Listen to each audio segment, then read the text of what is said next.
All right, I'm Mike Springmann. Some 15 years ago now, I was chief of the visa section at the CIA's consulate at Jeddah, Saudi Arabia. In Jeddah? Yeah. People were being brought there from all over the Middle East for visas to come to the United States. And I was told they were terrorists. They were recruited to come to the U.S. for training and shipped back to Afghanistan for fighting the Soviet soldiers. And this was, when I was there, this was between 1987 and 1989. And it wasn't until I got back to D.C. and talked to the journalist Joe Trento and a couple of other people. One was a guy connected with a local university here in D.C. and another fellow who was with another government agency. But I learned that, you know, it wasn't visa fraud like I thought at the time.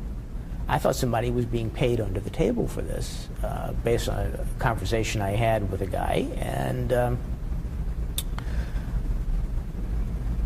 I thought that, you know, this was really strange, but I couldn't explain it.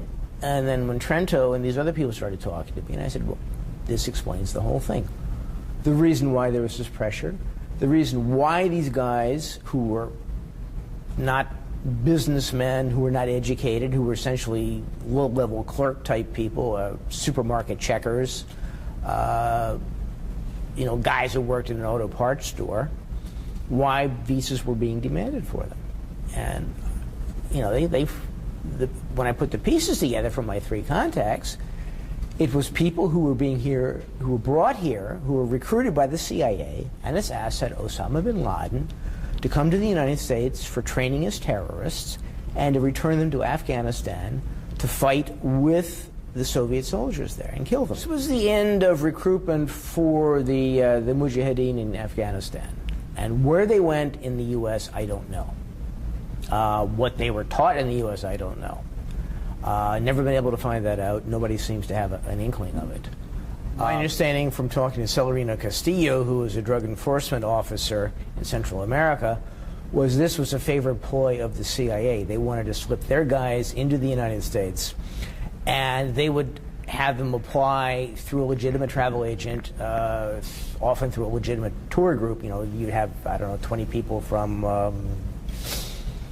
you know, the church school or the Lawyers Association or something, would be going to the United States, and they get their guys in, they slip the paperwork and the visas in with the group, the travel agent would take care of them, bring to the American diplomatic post, they get their visa stamped and hand them back.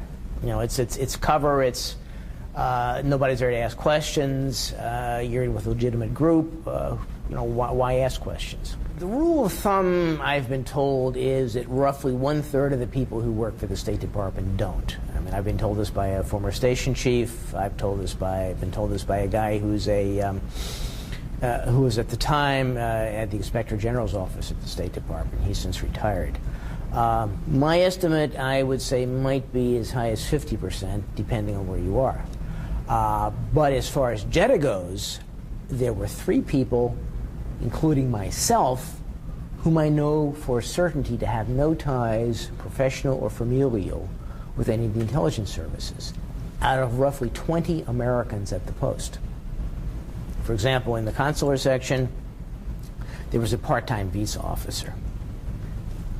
He didn't work for the State Department. At the time, I thought that my questioning what was going on, my filing a Freedom of Information Act lawsuit, got them to pull in their horns. Reading about the 15 of the 19 hijackers getting visas from the CIA's consulate at Jeddah, I thought, obviously, I didn't do any good at all. I was amazed at how subservient the Department of State was to the CIA, which I guess is natural given the huge contingent of spooks that work for the State Department or who ostensibly work for the State Department. And I really think that the security that they've got, where they've destroyed files or made files disappear that I was interested in. For example, I wanted the cable that talked about the Chinese Silkworm missiles were coming through the Jeddah port. They can't find it anymore. So, you know, the secrecy basically covers up wrongdoing, it covers up incompetence, and it covers up stupidity, and it covers up really dangerous programs that the U.S. government is involved in, like this nonsense about sending terrorists to Afghanistan with no thought as to what happens when the terrorists in Afghanistan don't have anybody to fight anymore. And they're kind of used to this. They kind of like being warlords and making money and writing about being top dog. And I'm willing to bet that the people that were trained by the CIA in the United States for Afghanistan are still in Afghanistan or in Iraq, and are happily killing American soldiers and anybody allied with the United States or anybody thought to be in connection with the United States, like the Doctors Without Borders people, for example. I mean, I've been stonewalled for 15 years by the U.S. government as far as the Freedom of Information Act goes. I mean, I'm amazed at how the law of the land isn't the law of the land. But why would they stonewall you? Basically because they don't want to give up information. They don't want people to know what the government is doing. Two, because if the truth ever did get out as to what the hell they were doing in Saudi Arabia and elsewhere, that people might scream for somebody's heads. You know, it might not happen. I mean, the American people don't want control of the CIA. There's an awful lot of people who think the agency is a wonderful institution and is protecting America, instead of endangering America, which in fact it is doing.